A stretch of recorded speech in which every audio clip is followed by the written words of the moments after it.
Welcome. We are on day 167 of the chronological Bible in a year. Take a breath and take a moment to celebrate that you have set this time aside to hear God's word. Let's begin in 2 Kings chapter 5.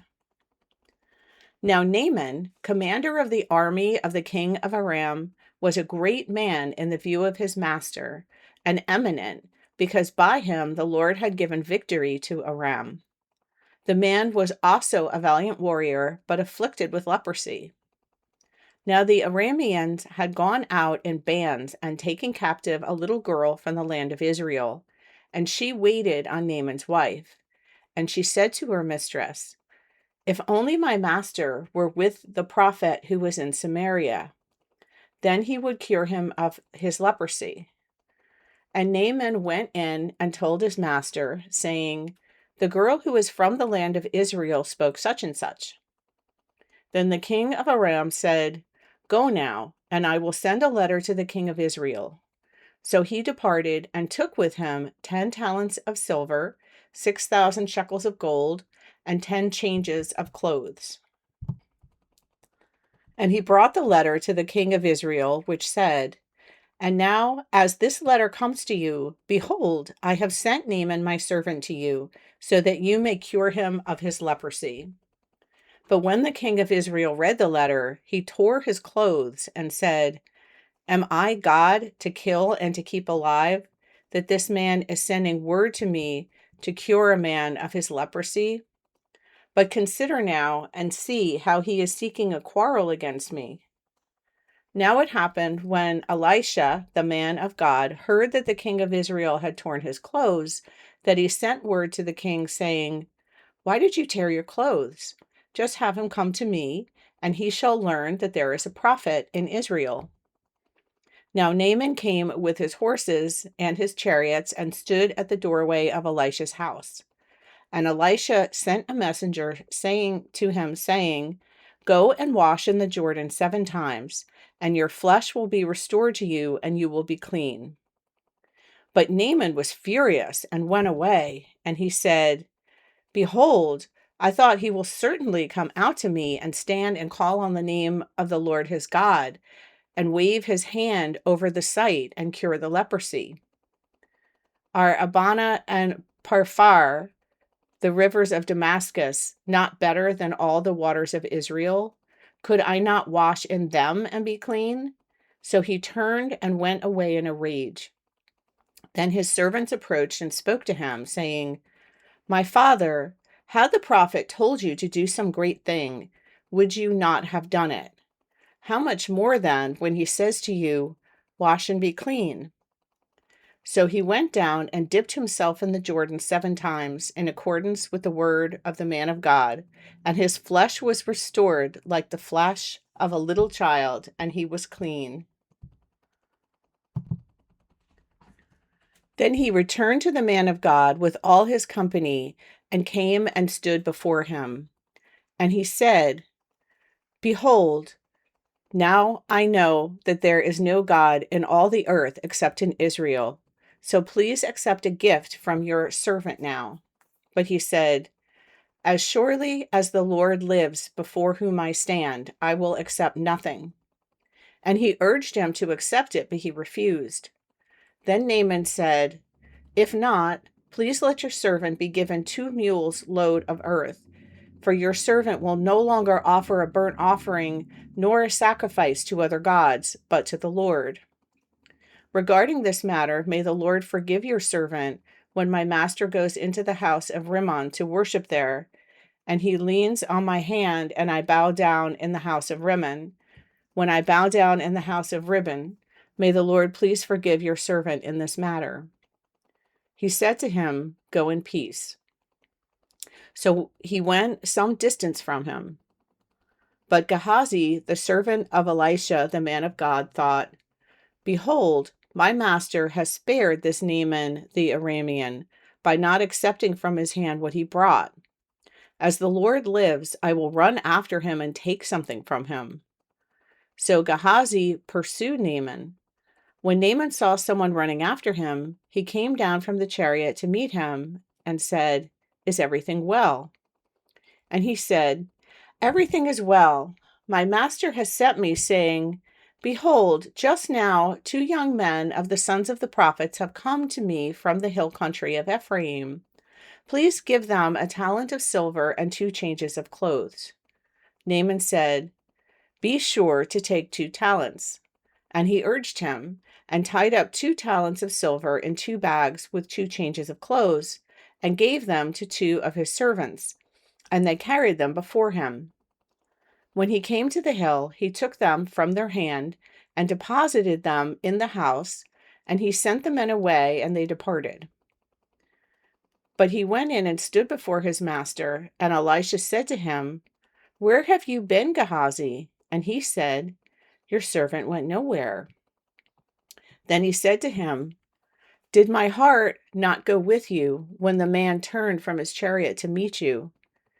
Is it a time to accept money and to accept clothes, olive groves, vineyards, sheep, oxen, and male and female slaves?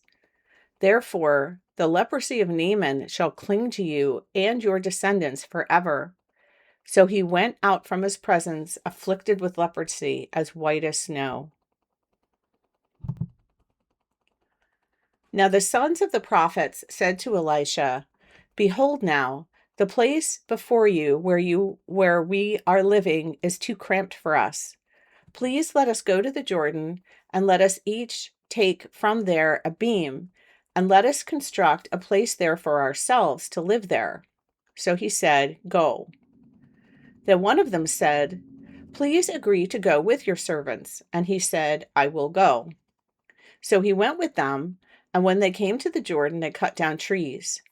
But it happened that as one of them was cutting down a beam, the axe head fell into the water, and he cried out and said, "Oh, my master, it was borrowed." Then the man of God said, "Where did it fall?" And when he showed him the place, he cut off a stick and threw it in there, and made the iron flute. Then he said, "Pick it up for yourself." So he reached out his hand and took it.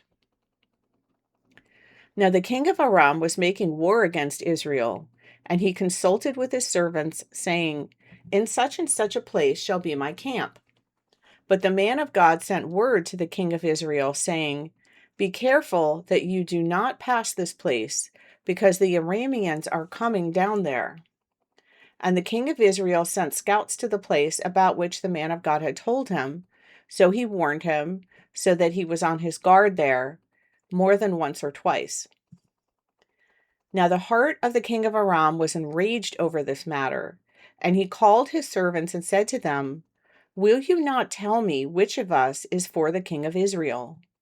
One of his servants said, "No, my lord, the king, but Elisha, the prophet who was in Israel, tells the king of Israel the words that you speak in your bedroom." So he said, "Go and see where he is, so that I may send men and take him." And it was told to him, saying, "Behold, he is in Dothan." So he sent horses and chariots and a substantial army there, and they came by night and surrounded the city. Now the attendant of the man of God had risen early and gone out. Behold, an army with horses and chariots was circling the city. And his servant said to him, "This is hopeless, my master. What are we to do?" And he said, "Do not be afraid, for those who are with us are greater than those who are with them."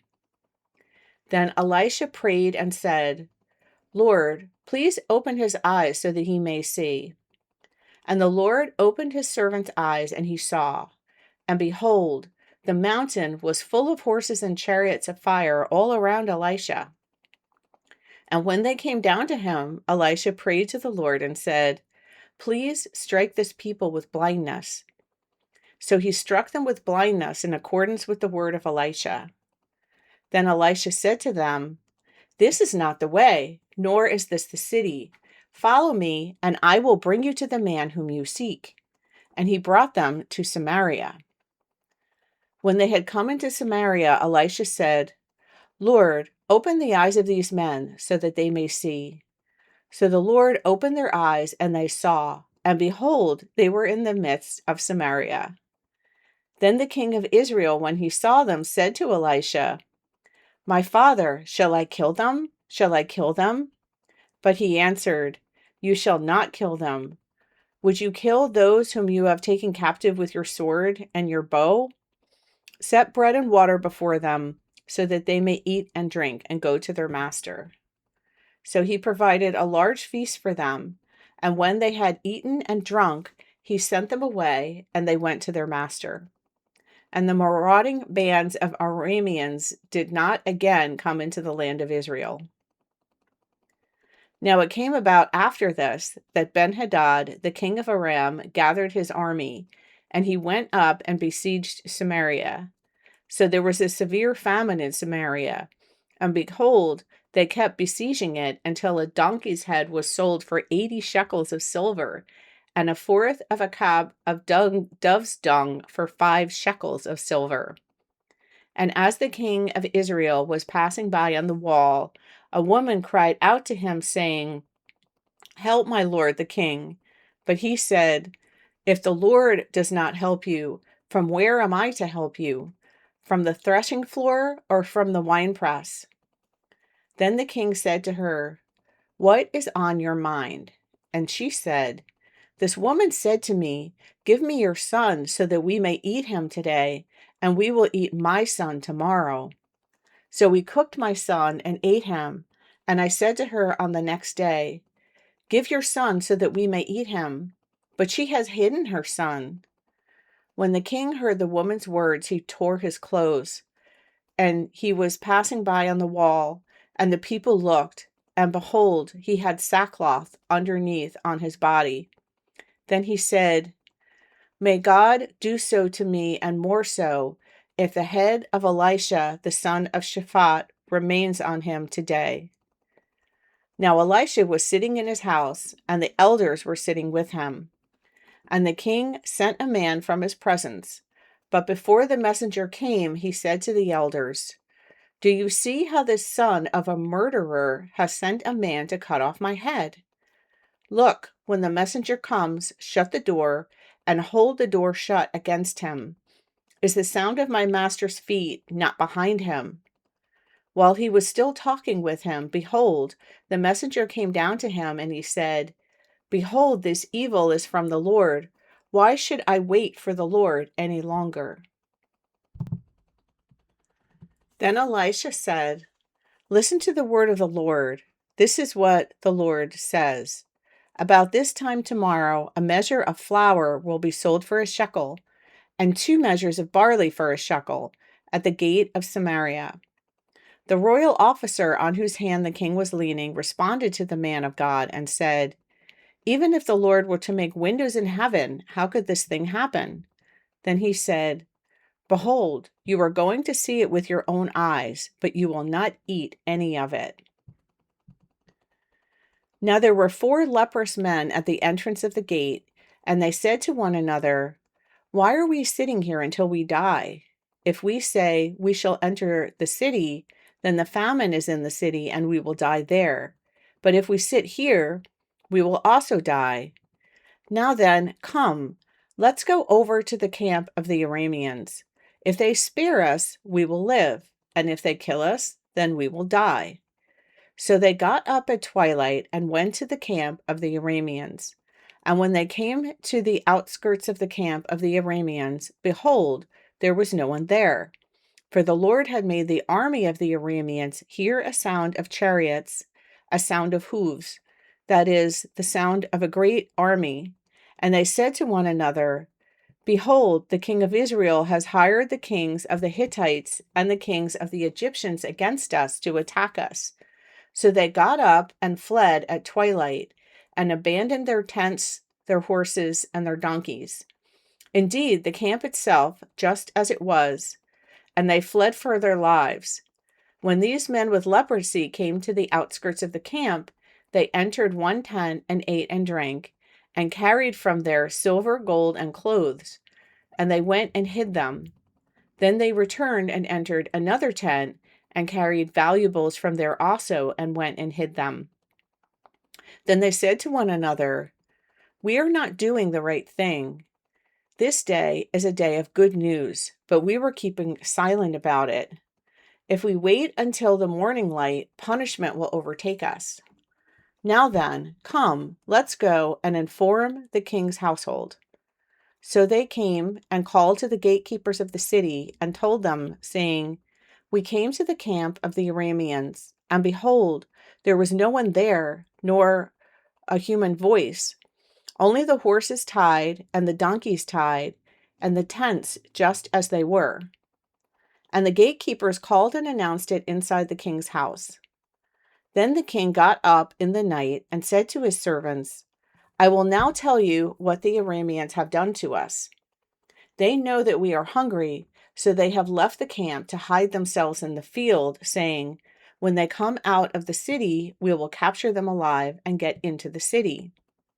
One of his servants responded and said, "Please have some men take 5 of the horses that remain, which are left in the city.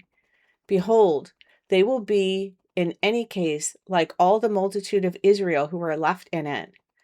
Behold, they will be like all the multitude of Israel who have already perished. So let us send them and see." Therefore, they took 2 chariots with horses, and the king sent them after the army of the Arameans, saying, "Go and see." They went after them to the Jordan, and behold, all the way was full of clothes and equipment which the Arameans had thrown away when they fled in a hurry. Then the messengers returned and informed the king. So the people went out and plundered the camp of the Arameans.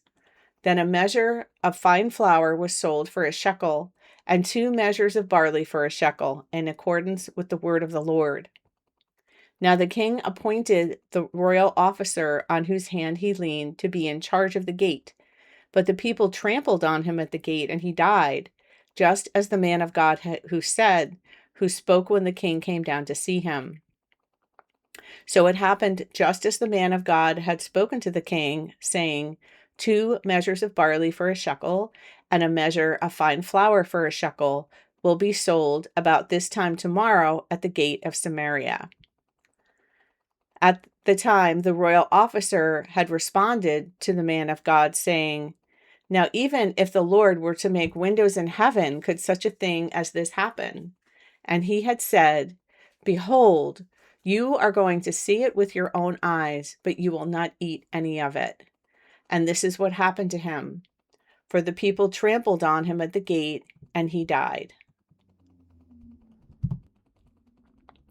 Now Elisha spoke to the woman whose son he had restored to life, saying, "Arise and go with your household and live wherever you can live, for the Lord has called for a famine, and it will indeed come on the land for 7 years." So the woman arose and acted in accordance with the word of the man of God. She went with her household and resided in the land of the Philistines for 7 years. Then at the end of 7 years, the woman returned from the land of the Philistines, and she went to appeal to the king for her house and for her field. Now the king was speaking with Gehazi, the servant of the man of God, saying, "Please report to me all the great things that Elisha has done." And as he was reporting to the king how he had restored to life the one who was dead, behold, the woman whose son he had restored to life appealed to the king for her house and for her field. And Gehazi said, "May my lord the king, this is the woman, and this is her son whom Elisha restored to life." When the king asked the woman, she told everything to him.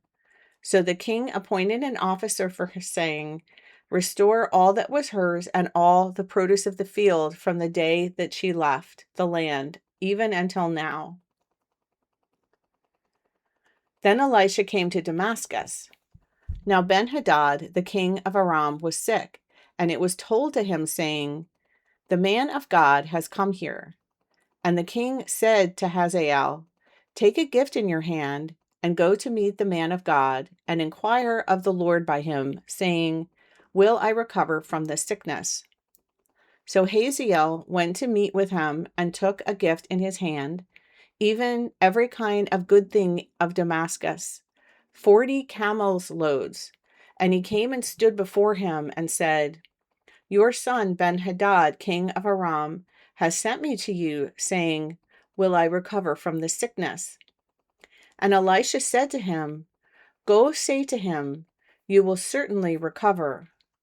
But the Lord has shown me that he will certainly die. And he stared steadily at him until Ahaziah was embarrassed, and then the man of God wept. And Ahaziah said, why is my Lord weeping? And he answered, because I know the evil that you will do to the sons of Israel. You will set their fortified cities on fire. You will kill the young men with the sword. Their little ones you will smash to pieces, and you will rip up their pregnant women. Then Ahaziah said, but what is your servant, a lowly dog, that he could do this great thing? And Elisha answered, the Lord has shown me that you will be king over Aram. And he left Elisha and came to his master, who said to him, what did Elisha say to you? And he answered, he told me that you would certainly recover. But in the following day, he took the cover and dipped it in water and spread it over his face so that he died. And Ahaziah became king in his place. Now in the 5th year of Joram, the son of Ahab, king of Israel, when Jehoshaphat was king of Judah, Jehoram, the son of Jehoshaphat, king of Judah, became king. He was 32 years old when he became king, and he reigned for 8 years in Jerusalem. He walked in the way of the kings of Israel, just as the house of Ahab had done, for Ahab's daughter was his wife, and he did evil in the sight of the Lord. However, the Lord did not want to destroy Judah for the sake of David his servant, since he had promised him to give him a lamp through all his sons always. In his days, Edom broke away from the rule of Judah and appointed a king over themselves. Then Joram crossed over to Zair, and all his chariots with him. And he got up at night and struck the Edomites who had surrounded him and the captains of the chariots, but his army fled to their tents. So Edom has broken away from Judah to this day. Then Libnah broke away at the same time. Now the rest of the acts of Joram and everything that he did, are they not written in the book of the Chronicles of the kings of Judah? So Joram lay down with his fathers and was buried with his daughters in the city of David, and his son Ahaziah became king in his place. In the 12th year of Joram, the son of Ahab, king of Israel, Ahaziah, the son of Jehoram, king of Judah, began to reign. Ahaziah was 22 years old when he became king, and he reigned for 1 year in Jerusalem.